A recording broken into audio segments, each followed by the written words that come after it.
All right, Tulsi Kratz, Bernie Kratz, free radicals of all shapes, sizes, and denominations. Think of it like the church of free radicals, okay? Not literally, because online, I say that, and then the New York Times will write an op-ed about how I'm unusual.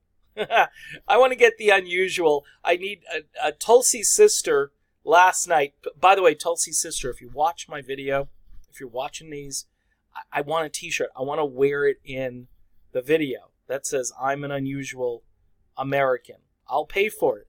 Just ship it to me, whatever. Donation to the campaign. Start getting those shirts printed up.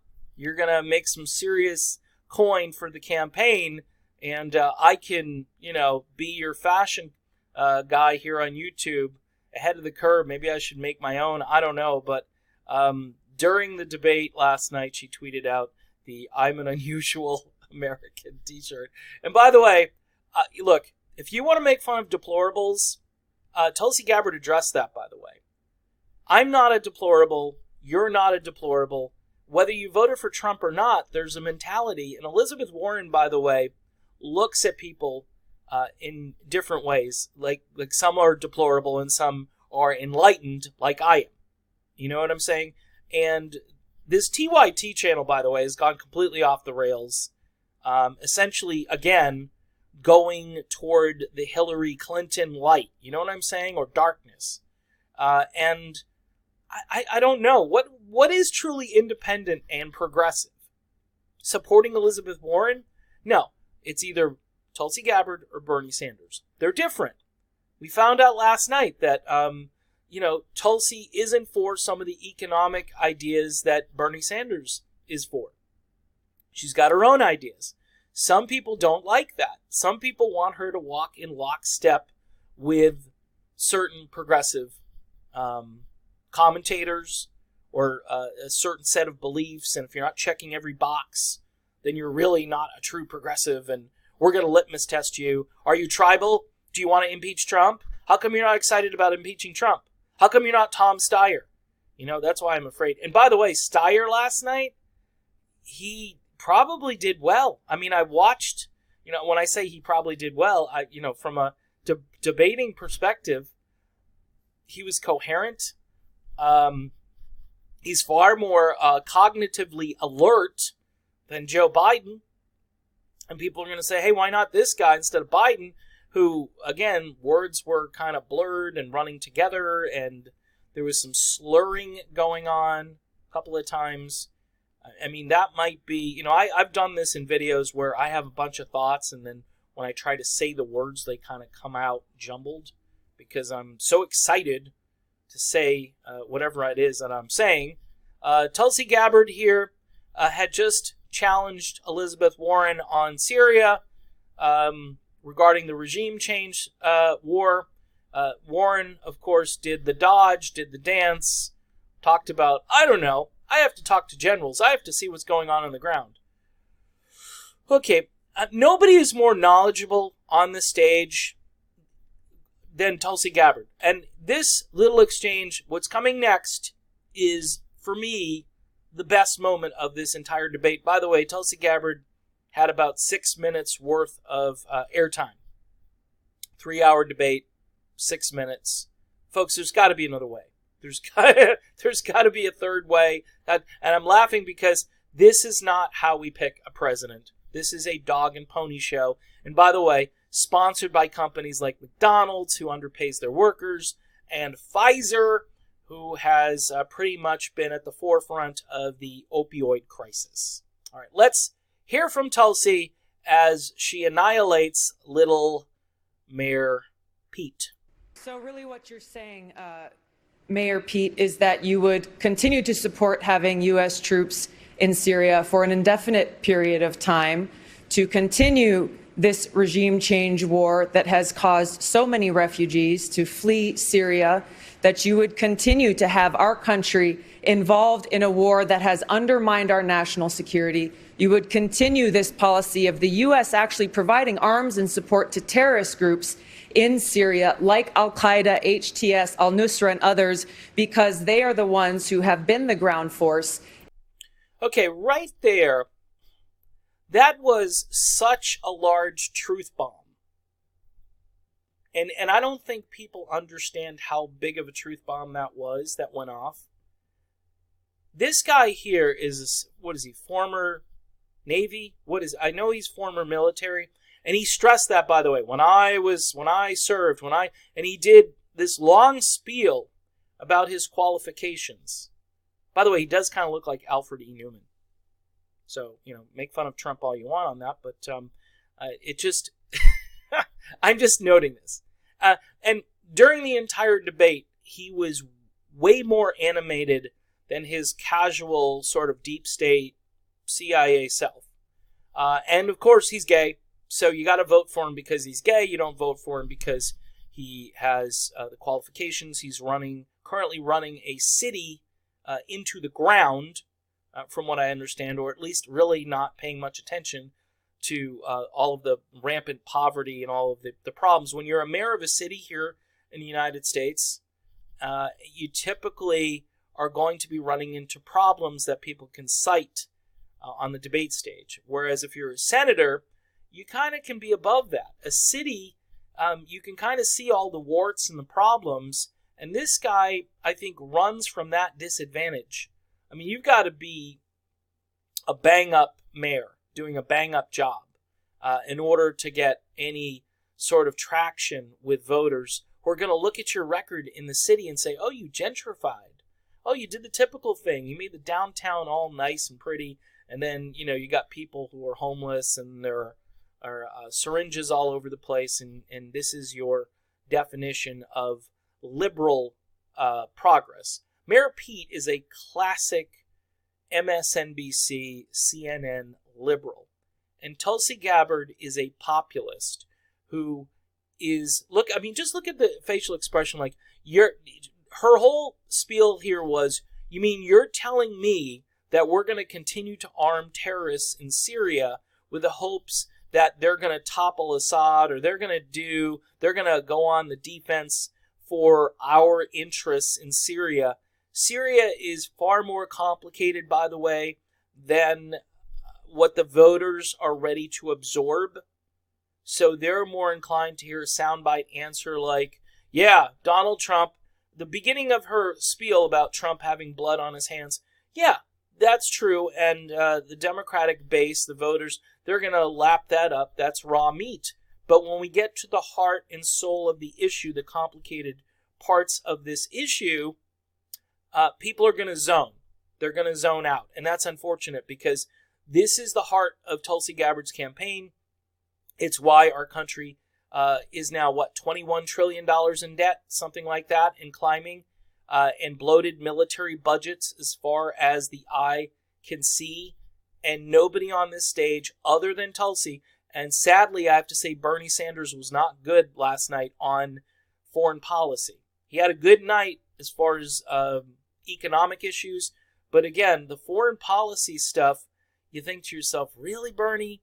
Really? You're going to go along with kind of like the Elizabeth Warren, Joe Biden shtick on our foreign policy?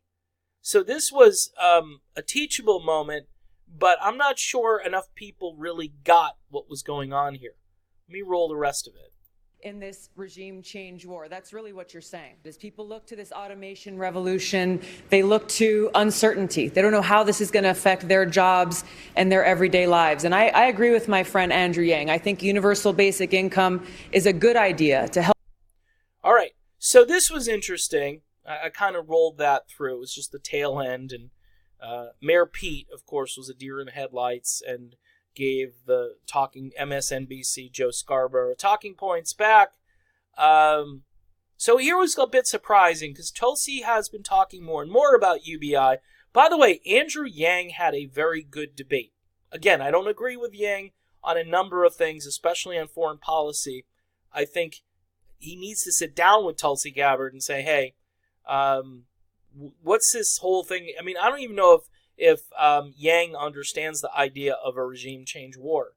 And this notion that, the generals are going to make good decisions. I've heard Yang say some crazy stuff, which I think if you're a progressive, independent Democrat, which I think he is, By the way, I think he could move into the Green Party or even the Libertarian Party if he wanted to.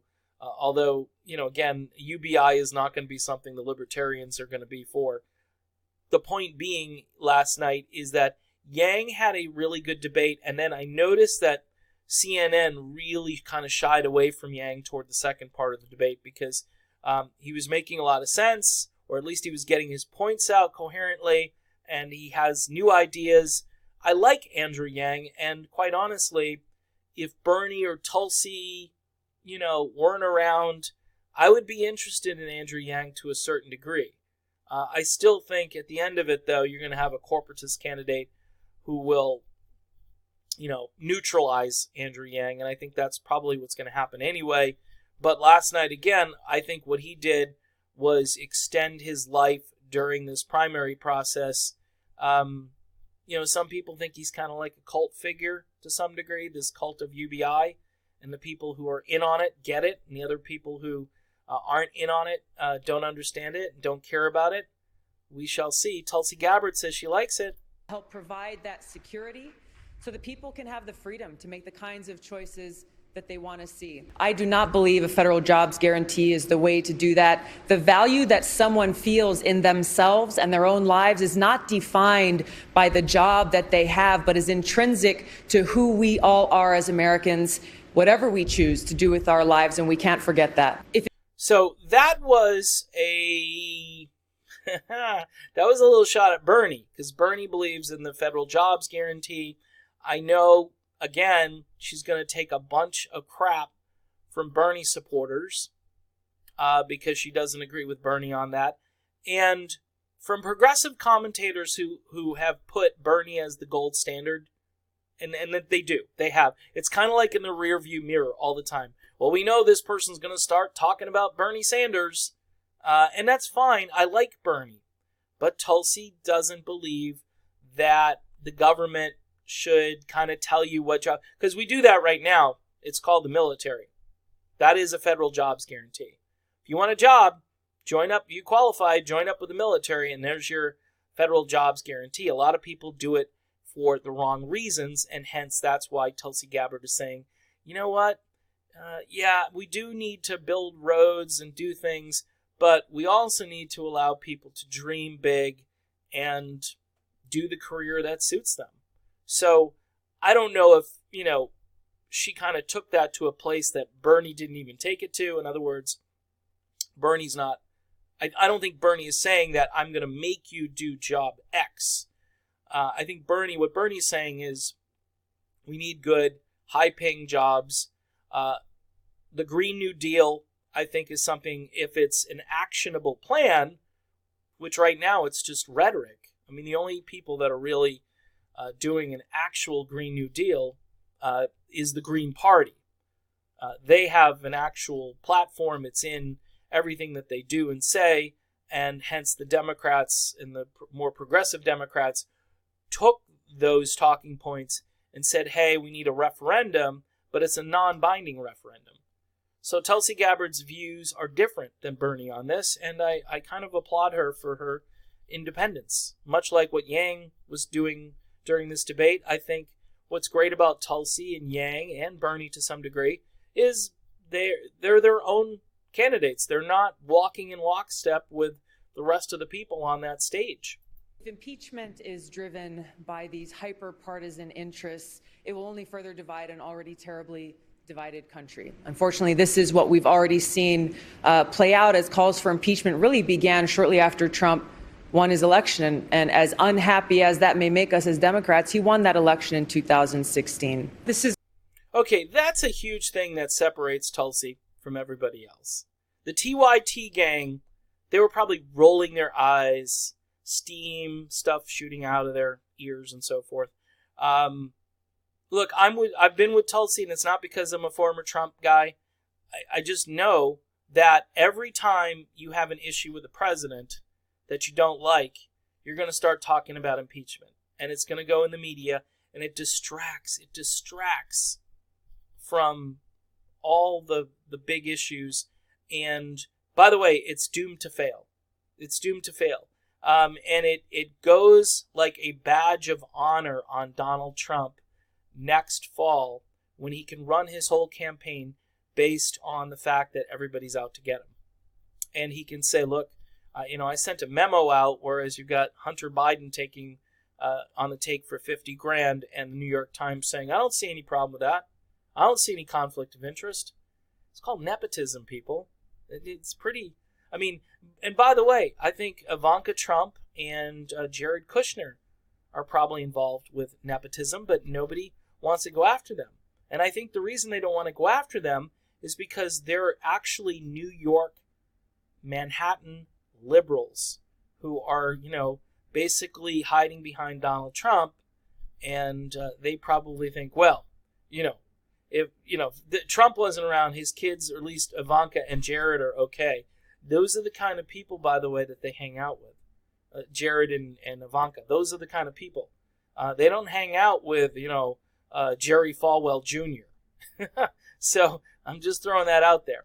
Abortion is next here, and I love Tulsi Gabbard's approach to this because, again, as you know, if you've watched this channel, I'm not a huge fan of abortion in the sense that there's a lot of cheerleading on this, and I understand what states are doing, and I'm against it, and also I don't think that states should ban it because it will be disastrous because people are going to go out and do horrible things in order to try to get an abortion, and that's even more devastating. What she says here, and a lot of people took issue with the fact that she put Hillary Clinton in this. It's weird that she did that. I had the guy from the Green Party say, I don't know why you're citing Hillary Clinton. Well, again, Aloha works a little different than your normal discourse. And I mean that. She's got the Aloha spirit. I don't. A lot of people I know don't. I'm working on it. I'm trying to be more Aloha-like, but Tulsi Gabbard does something here which probably made, again, the gang over at TYT have a minor hemorrhage of some kind. This is often one of the most difficult decisions that a woman will ever have to make, and it's unfortunate to see how in this country it has for so long been used as a divisive political weapon. I agree with Hillary Clinton on one thing, disagree with her on many others, but when she said abortion should be safe, legal, and rare, I think she's correct. We see how the consequences of laws that you're referring to can often lead to a dangerous place, as we've seen them as they're passed in other countries, where a woman who has a miscarriage past that 6 weeks could be imprisoned. All right. A little bit on the obscure side as far as that reference goes. And that's pretty crazy. And this is why I don't think, even though I'm personally not a fan of abortion, never will be, it's in my DNA, you can't just outlaw it. And I understand Tulsi's position here is, let's kind of stop encouraging this practice. But in the meantime, we need to keep it just safe and legal and rare. That was something that Bill Clinton said. I don't know if Hillary actually said this, but I know it's something Bill Clinton said back in the 1990s. And I know both Bill and Hillary Clinton at one point, probably in the late 70s or in the 80s, were both pro-life. So, everything evolves. It's a wedge issue. It causes incredible division, and it really takes us away from bigger issues. Look, contraception, it should be available. If you don't want to have a baby, there are plenty of ways not to have a baby. All right, including abortion. And I don't think states should outlaw it, but here's the thing. If a state does outlaw it, then it obviously has to go up to the Supreme Court. And that's why a lot of these states are pulling this prank, because they think right now that the court is aligned in their favor. I even think with the current makeup of the court that they wouldn't overturn Roe v. Wade. And, Kamala Harris did some shameful thing where instead of talking about health care, she moved it to reproductive rights because she's so weak on her health care plan that she just changed the subject. Tulsi Gabbard is her own woman, and I respect her for her positions. She's compassionate, and I think she looks at all sides of an issue, and basically this is the right position to have. Third trimester, she doesn't like that, and I think at that stage, I'm not telling women what to do with their bodies, by the way, but at that time, it just seems to me that there's a pretty viable human being inside of you, and you gotta figure out, what is the humane thing to do. And again, you can disagree with me on this. This is just who I am, and I think Tulsi is right where she should be on this. And by the way, she's the only candidate on the stage with any nuance on this issue. Everybody's like, full steam ahead, abortion on demand no matter what. And it's like, for a good chunk of the country, and it's about half. They were citing stats like 75% agree with Roe v. Wade and don't want it overturned. Yeah, but I don't think 75% of the people in this country think abortion is a really good thing. You know what I'm saying? So it's like, again, there's some obfuscation on this. This is not the issue, by the way, that we ought to be focused on at the top. At the top of the list, it's got to be economic issues and how they relate to foreign policy and what kind of domestic policy, what kind of issues really affect people in their day-to-day lives. All right? If they start outlawing this procedure, then I would say, you know what? Now I can understand an activist nature to it, and the worry is that it will be outlawed, but it's also being used to just fundraise and drive people away from candidates that could really help the economy, like Tulsi Gabbard could, maybe Bernie Sanders. I'm sure Bernie is far more pro-abortion, no matter what, than Tulsi is. And again, you have to decide what's important to you. All right, and what's important to me is the top issue that she raises, which is our just incredible persistence when it comes to being involved in conflicts that we shouldn't be involved with. So, what did I think overall of her debate performance? I thought it was good. I thought, she was strong. I thought they really steered away from her when she could have really hit back hard when they went to that commercial break, when she was about to go after Warren. I thought that was despicable. But it's, again, it goes along with the theme as to why she thought about boycotting. And I know the boycotting thing was to raise awareness for this debate format, which is pretty much a joke. These candidates don't get enough time to really talk to the American people. Then they start debating each other like Beto and Little Mayor Pete. But at the end of it, you're just thinking to yourself, what did I learn tonight? Well, I learned that everybody on that stage, other than Tulsi Gabbard, is a warmonger. That's what I learned. So from all of this, I still support, obviously, Tulsi Gabbard, and I thought she did a great job. And she is who she is. And if you're, running one of these progressive channels and she doesn't fit neatly into your little box of issues that you need to check off, I'm sorry. Americans want true independence. They don't want anybody to fall lockstep in line with your talking points or anyone's talking points. I respect Tulsi Gabbard more on the things that people disagree with her on because, she's not just sticking her finger in the air and taking some sort of political pulse. She's actually formulated her own opinions on this and is running for president based on those opinions.